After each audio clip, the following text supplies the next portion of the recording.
the invisible battle. Most people think they understand money. You work hard, you earn, you spend, you save what's left.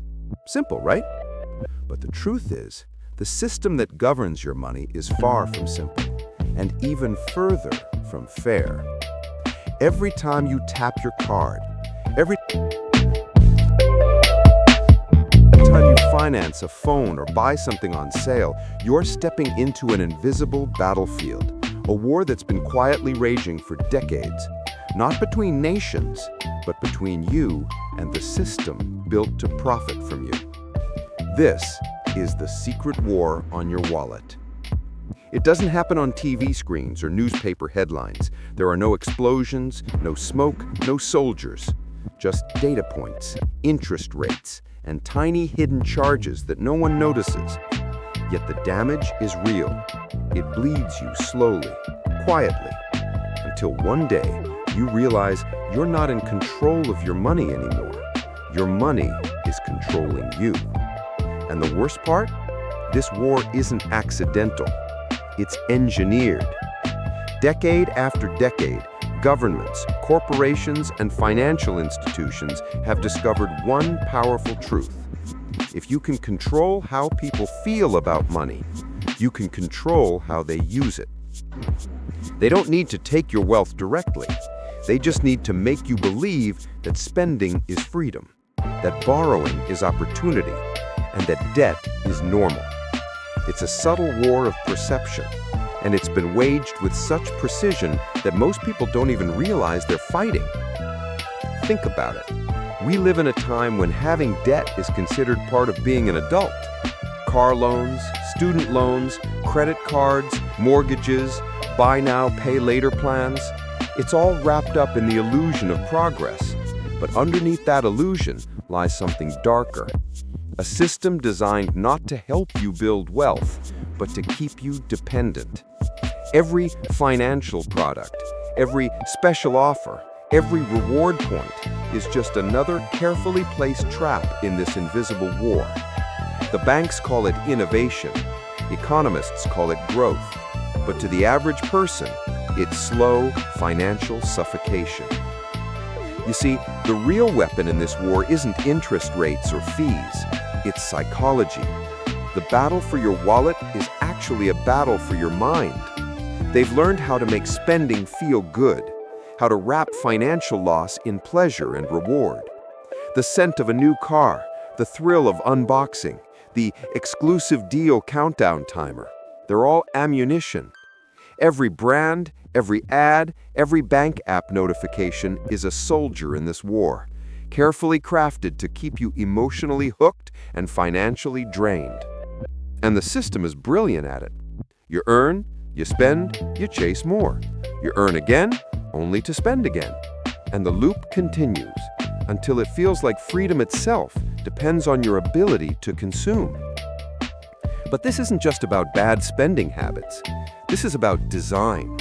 Because when the economy depends on constant consumption, people must be trained to never stop buying.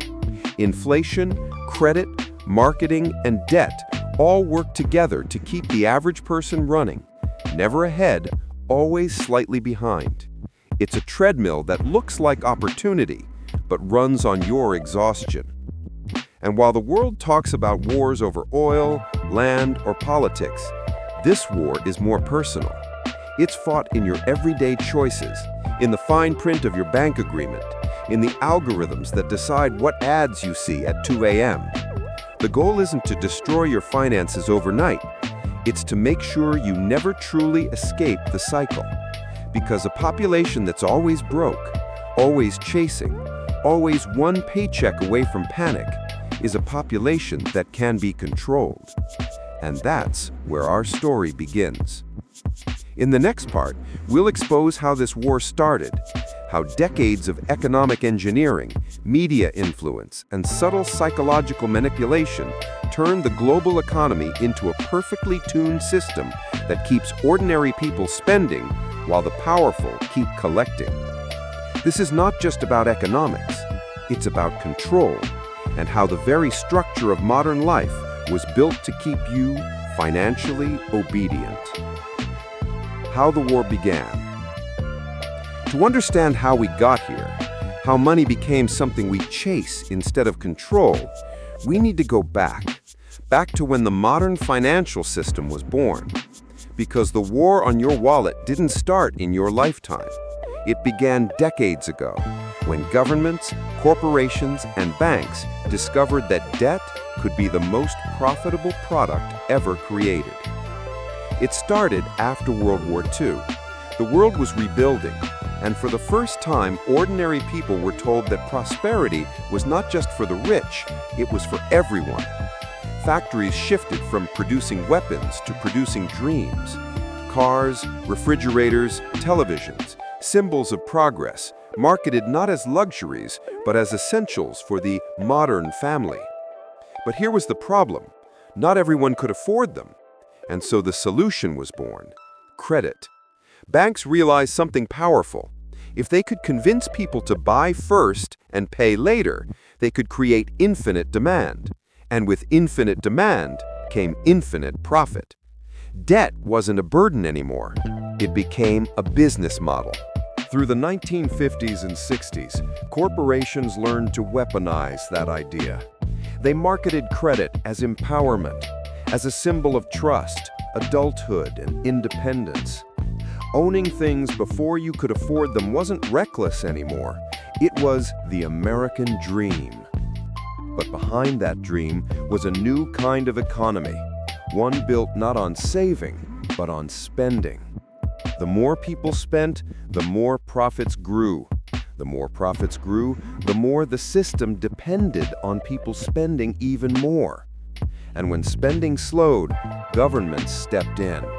Lower interest rates, easy loans, stimulus programs, everything to keep the machine alive.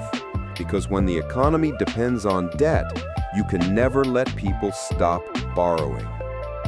Then came the 1970s. Something happened that changed everything. The United States abandoned the gold standard. For centuries, the value of money was tied to gold, a physical resource that limited how much currency could exist. But when that link was cut, money became an idea. It no longer represented value, it represented trust. And once money was free from gold, the printing began. Governments could now create money out of thin air, and they did, in massive quantities. At first, it seemed harmless. It helped economies grow, funded innovation, and gave people access to things they'd never had before. But with every printed dollar, something invisible started happening. Your money, the value of the cash in your hand, was slowly losing power. That's inflation, a silent tax that eats your savings without permission. Over time, it became the perfect weapon in the war on your wallet. Because while wages rose slightly, prices rose faster. And what do people do when things get expensive? They borrow more. They use credit cards, take loans, refinance mortgages. Exactly what the system was built for. By the 1980s, the culture of debt wasn't just accepted, it was celebrated. You were told to invest in yourself, to live a little, to use leverage like the rich. Banks and corporations pushed credit like candy.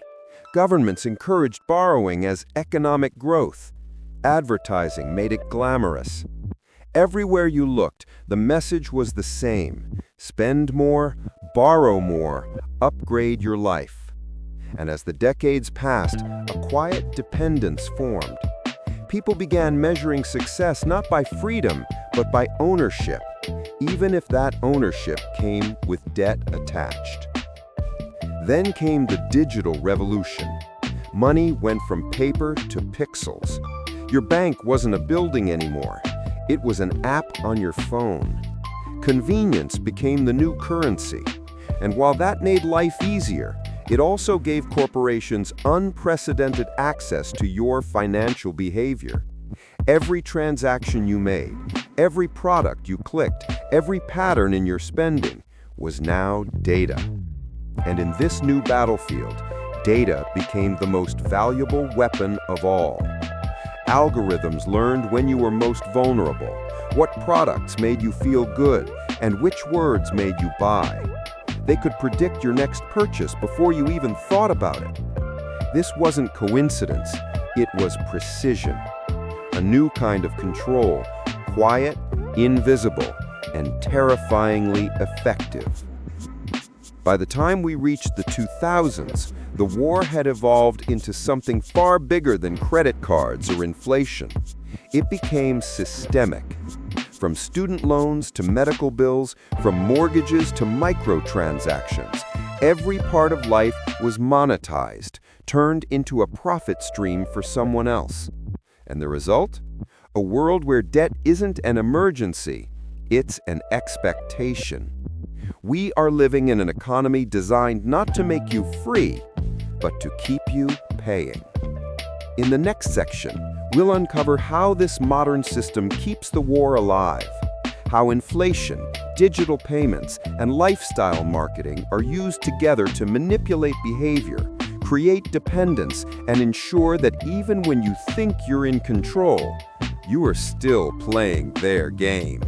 Then there are the psychological traps built into every system. Reward programs, cashback points, airline miles. At first glance, they feel like generosity. They feel like winning. But these rewards are designed to manipulate your behavior.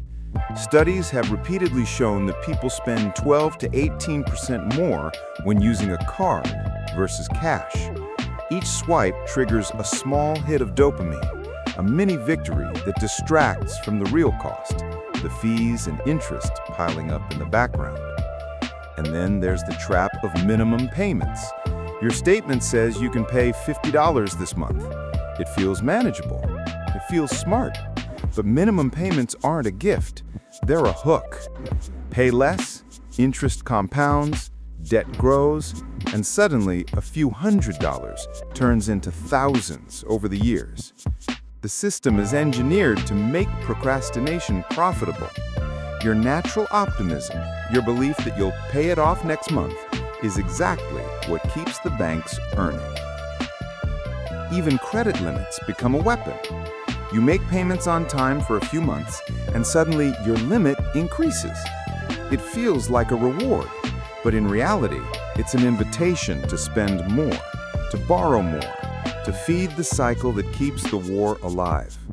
Every feature, every notification, every app interface is designed with one goal: maximize your engagement, maximize your spending, and maximize your dependence.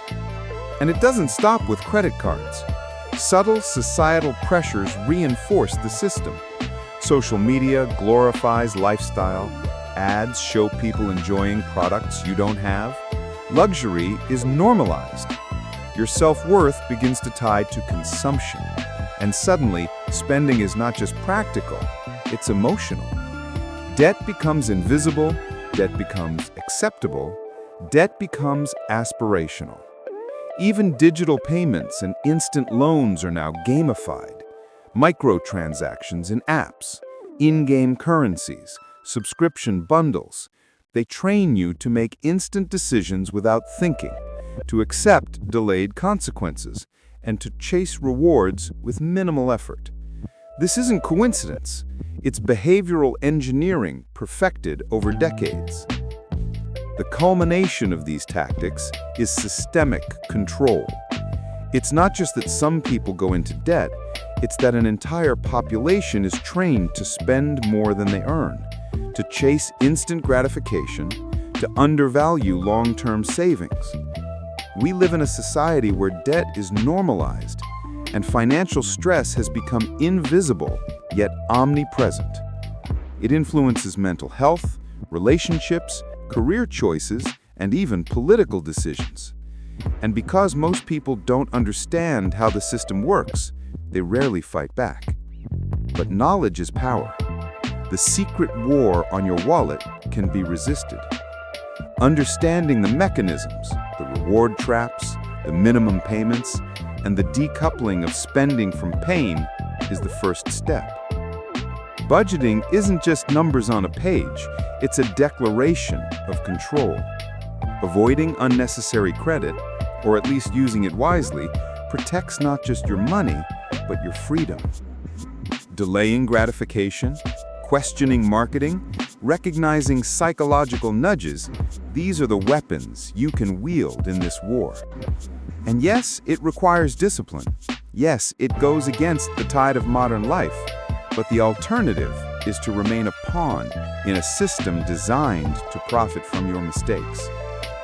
The stark reality. This war isn't abstract, it's personal. Every dollar spent, every swipe made, every easy payment accepted feeds an invisible army designed to control your financial life. But like any war, there are strategies, there are tactics, and there is hope. You don't need to be a billionaire to win. You don't need to avoid credit entirely. You need to understand the rules of engagement, see the traps before you fall into them, and make conscious choices instead of reactive ones. The final truth: the less dependent you are on systems designed to exploit human behavior, the less they can control you. Credit cards, loans, subscriptions, digital conveniences, they are not inherently evil. They are tools. The problem is ignorance. When you understand the psychology, the engineering, and the profit motive behind the system, you gain clarity, you gain freedom, and you take back control of your life and your wallet. Because in the end, the war on your wallet isn't just about money. It's about your ability to make decisions, to prioritize, and to live intentionally without being manipulated by forces designed to profit from your mistakes. And once you realize that, once you see the battlefield clearly, you can finally step off the treadmill, walk your own path, and reclaim the freedom that has been quietly under attack for decades. If this video helped you see the battlefield more clearly, if it gave you insight into the hidden systems shaping your money, then take a moment to like this video, share it with someone who needs to see it, and subscribe for more insights into the financial systems around you. Thank you for watching, and remember, knowledge is freedom, and every step you take towards understanding is a step towards reclaiming control of your life and your wallet.